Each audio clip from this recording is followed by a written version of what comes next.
समाजात घडणाऱ्या घटना पाहण्यासाठी निर्भीड निष्पक्ष चॅनल म्हणजे संपादक संजय कारंडे यांचं Ajinkyatara news channel. Ajinkyatara news चॅनलला लाईक करा, शेअर करा, सबस्क्राईब करा आणि कमेंटही करा.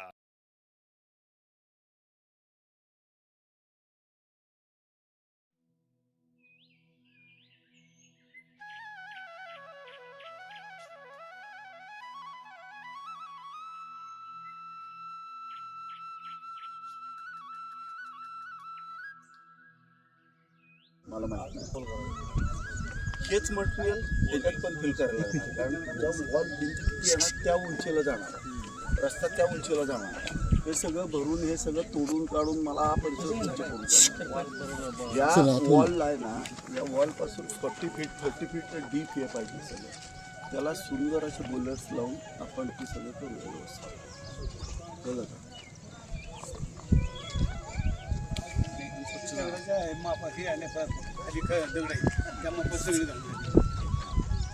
नाही दगड पण तो खाली खड्डाच काढणार ना. सगळं दगड बिगड नाही, दगड फोडून यांना लागणार नाही. इथे इथनं कुठं भरायचे, मराठी शाळेपर्यंत भरत जायचे यांना. हे सगळं इथला सगळा तिथं नेतील, ते सगळं भरून नेतील. हे थोडं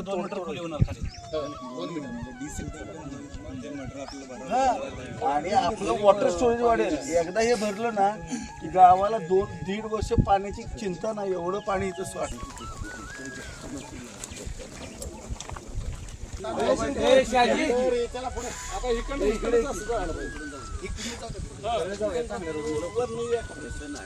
आता इथून सरळ कसा भिंत कशी टाकायची हे पण सांगायला पाहिजे त्याला. तिथनं तसंच त्याच्या कोपऱ्यापर्यंत घेऊ व्यवस्थित वाचायला जायला. भिंत बांधल्यामुळे पाणी भिंत बांधली आपण खोलीकरण करायचं आणि फूट उंचीचा हे होणार, प्लस खाली 18 फूट 36 फुटाचं पाणी चोरी जाणार.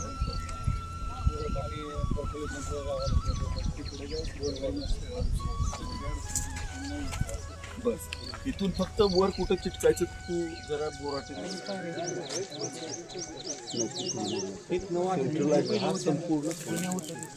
जुने करून बघू आज करायला सगळं कसं तिथं आहेत ना त्याला पायऱ्या खाली कसं जायचं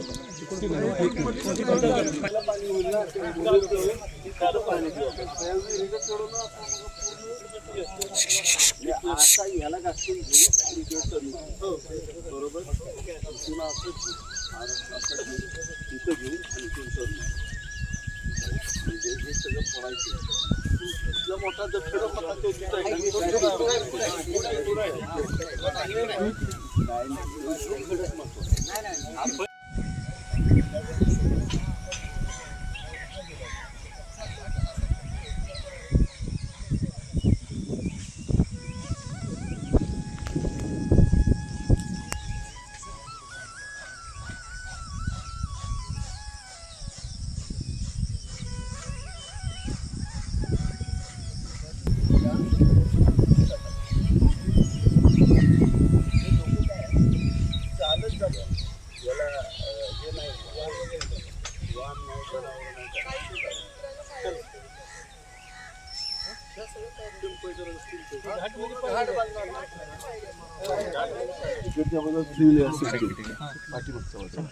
या बाजूला मोठी झाड,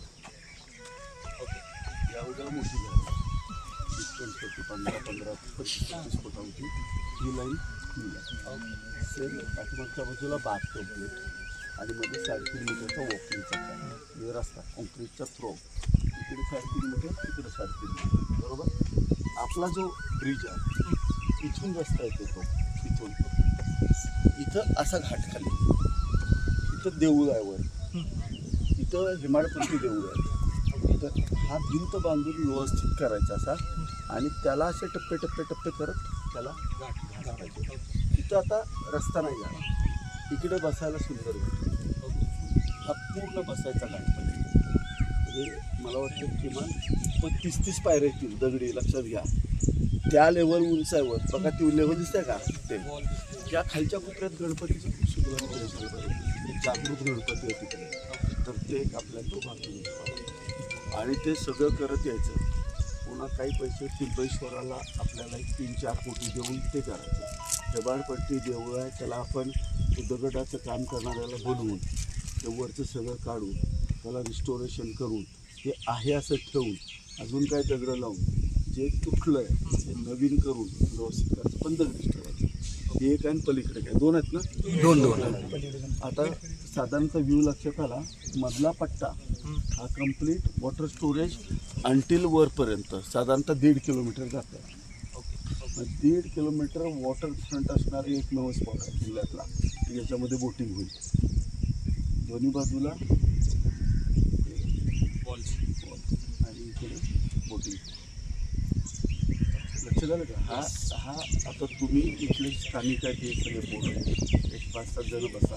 हा रस्ता इथून काढायचा पुढच्या बाजूला बंधाऱ्याच्या तिथं तो ह्याच्यावर दिसणार, कशावर दिसणार? हा पुलावर 18 फूट उंचीवरच पाणी पडणार आहे. तर मग ते आपण तर ते बरोबर त्या पुलापर्यंत तर कॅस्केडिंग इफेक्ट देतो आपण. म्हणजे येताना पाणी तसं धबधब्यासारखं पडत राहणार आहे. कॅस्केडिंग इफेक्ट तिथं द्यायचा. आणि शेवटी ह्याचं क्रेडिट सगळं कोण घेणार आहे माहिती आहे का? आमचा थांबलाय बाजूला लापावालीच घेणार. हा ग बसा, तुम्ही दिलंय पण त्याचा इफेक्ट पडणार ना. उद्या म्हणणार लघु पाणी पुरवठ्याचा मी केलं म्हणून सांगणार, फोटो काढून. आयुष्यभर गाव तुम्हाला लक्षात ठेवणार ना. दिलपाकनी काम केलं जाऊन बघा म्हणणार. तरी बंधारा दिला आपल्याला खूप मोठी. सगळे खटाव हे देशाचे पंतप्रधान नरेंद्रभाई मोदींचे गुरु लक्ष्मणरावांचं हे गाव. त्यांना संपूर्ण देश आदरानं वकील साहेब म्हणतात. आज आपल्या सगळ्यांना माहिती आहे की सहकार भारतीची स्थापना ही स्वतः वकील साहेबांनी केली आणि त्याचा विस्तार संपूर्ण देशभरात झाला. आज राज्याचे मुख्यमंत्री आदरणीय देवेंद्र फडणवीस साहेबांचं या भागावरती याचमुळं विशेष लक्ष आहे. जिल्हा परिषदेच्या अध्यक्षा प्रिया शिंदे झाल्यानंतर देवेंद्र फडणवीस साहेबांनी 98 कोटीचा निधी या ठिकाणी या पिंपळेश्वर परिसर आणि नदी परिसराला द्यायचं मान्य केलं. ती तत्वता मान्यता झालेली आहे आणि तसे ती पत्र खाली विभागांना आलेली आहेत. आता त्याचे इस्टिमेट चालू आहे. ही येरळमाईचा इतिहास फार मोठा आहे. आम्ही दुष्काळाचा कलंक आमच्यावरती आमच्या 7 पिढ्याचा लागलेला होता. प्यायला पाणी नाही. अत्यंत विदारक परिस्थितीमध्ये सुद्धा येरळमाईनं किमान आम्हाला प्यायला पाणी दिलं.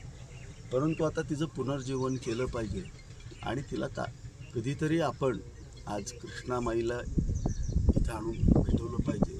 हे आमच्या सगळ्यांचं स्वप्न होतं. हे स्वप्न मी 2019-20 पूर्ण केलं आणि कृष्णामाई आता येरळेमध्ये वाहते. जी येरळमाई पुढं कृष्णेला जाऊन मिळते तिला आधीच आम्ही आता या ठिकाणी नेर तलावाच्या माध्यमातून एकत्रित आणलं. तर येरळा कृष्णा हा संगम आहे. आता खटाव हे गाव आपण सगळ्यांनी पाहिलं आहे. हे महाराष्ट्रातलं स्वच्छ सुंदर गाव. म्हणजे माझ्याच मतदारसंघातली सगळीच गावं आता स्वच्छ आणि सुंदर होत आहेत. तुम्ही सगळं पाहताय. कोरगाव एवढं स्वच्छ सुंदर केलं आहे.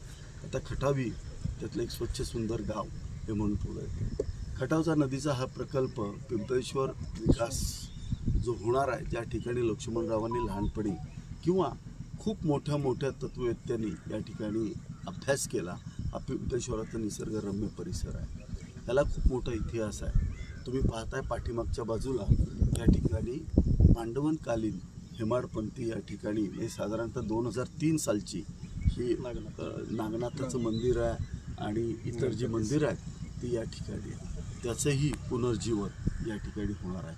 सुंदर असा घाट बांधून बोटिंग करण्यासारखा एक सुंदर असा परिसर आणि गार्डन या ठिकाणी होणार आहे. या गावचे काही प्रमुख कार्यकर्ते आहेत. त्यांनी या ठिकाणी संकल्पना मांडली की गावातला एखादा व्यक्ती गेल्यानंतर त्याच्या स्मृती आपल्याजवळ राहिल्या पाहिजेत. म्हणून स्मृतिवन नावाची कल्पना या ठिकाणी अभय शिंदेसारख्या एका रिटायर अधिकाऱ्यांनी या ठिकाणी मांडली. तेही या ठिकाणी आज गाव म्हणून आम्ही इम्प्लिमेंट करतो आहे. या सगळ्या प्रकल्पाला आत्ता मला शासनाचा सगळ्या तुमचा लघु पाटबंधारे विभाग असेल, दिलपाक साहेब असतील किंवा आमचे जिल्हा परिषदेचे सगळे अभियंते असतील, ह्या सगळ्यांचा फार मोठा पाठिंबा आहे. आणि तुम्ही पाहताय की आज सगळे अधिकारी मन लावून या प्रोजेक्टवरती काम करतात. मला वाटतं एक स्वच्छ आणि चांगली नदी आपण काही दिवसांनी बघू शकाल. 1.5 किलोमीटरचा वॉटरफ्रंट असणारा हा प्रकल्प आहे. साधारणतः 1.5 किलोमीटरचा एवढा मोठा वॉटरफ्रंट असणाऱ्या नदीमध्ये बोटिंग क्लब या सातारा जिल्ह्यामध्ये तर पाहण्यास आणि ऐकवण्यास कुठं नाही आहे. त्यामुळे एक सुंदर असं पर्यटनाचं ठिकाणी या ठिकाणी होईल असा विश्वास मला या ठिकाणी वाटतो. रामकृष्ण साहेब, प्रकल्पाला हा काही नाही, हा खटावचा नदीचा प्रकल्प आहे, म्हणजे गार्डन आहे. त्याला नाव द्यायच्या वेळेला देऊ आम्ही सगळे बसून, गाव स्वरूपी बसून देऊ. आणि एक सुंदर असे गार्डन स्मृतिवन या ठिकाणी आपण डेव्हलप करतो आणि पाण्याचा प्रकल्प. अध्यक्ष म्हणून माझी निवड झाली तेव्हा आम्ही जेव्हा पहिल्यांदाच मुख्यमंत्री साहेबांना भेटायला गेलो तेव्हा ह्याचा प्रस्ताव आम्ही माननीय मुख्यमंत्री देवेंद्रजींना दिलेला होता. पण त्यांनी तो तात्काळ त्याची तत्वतः मान्यता देऊन एक खूप मोठं सहकार्य आणि पाठिंबा हा दर्शवलेला आहे. आणि हे एक आमदार साहेबांचं स्वप्न होतं की 98% भाग सिंचनाखाली आलेलाच आहे, पण खटावचं जे एक 20-30 वर्षापूर्वीचं सौंदर्य होतं आणि त्या ज्या काही जुन्या सर्व मोठ्या कार्यकर्त्यांच्या आठवणी ह्या सगळ्या पिंपळेश्वर देवस्थान परिसर ह्याच्या भोवती बांधल्या गेलेल्या आहेत. आणि मग ते मंदिराचा परिसर हा पुनरुज्जीवित करायचा, आपली नदी प्रवाहित करायची, नदी स्वच्छ व्हावी. पंचमहाभूतांवर आमदार साहेब आणि आम्ही काम करतोय. तर जी पंचतत्व मलिन झालेली आहेत, पृथ्वी, आप, तेज, वायू, आकाश, तर हे आपल्या खटावचं जलतत्व हे शुद्ध व्हावं या पद्धतीनं एक सुंदर घाट, एक पर्यटन क्षेत्र आणि बोटिंग क्लब आणि एक नवचैतन्य या पूर्ण भागाला येईल. आणि पूर्ण काळ बंधारा भरलेल्या स्थितीत असल्यामुळे पूर्ण आपल्या ज्या विहिरी आहेत, बोर आहेत, पाण्याची पातळी वाढेल असा सगळाच एकत्रित विचार हा आहे. आणि या पद्धतीनं काम चालू आहे. आणि यासाठी सगळेच आम्ही सर्वच ज्येष्ठ कार्यकर्ते, ज्येष्ठ नेते आमचे सगळ्यांना एकत्रित घेऊन ही पूर्ण संकल्पना आणि त्या पद्धतीनं आर्किटेक्चर त्याची बांधणी असं चालू आहे. Okay, thank you. समाजात घडणाऱ्या घटना पाहण्यासाठी निर्भीड निष्पक्ष चॅनल म्हणजे संपादक संजय कारंडे यांचं Ajinkyatara news channel. Ajinkyatara news चॅनलला लाईक करा, शेअर करा, सबस्क्राईब करा आणि कमेंटही करा.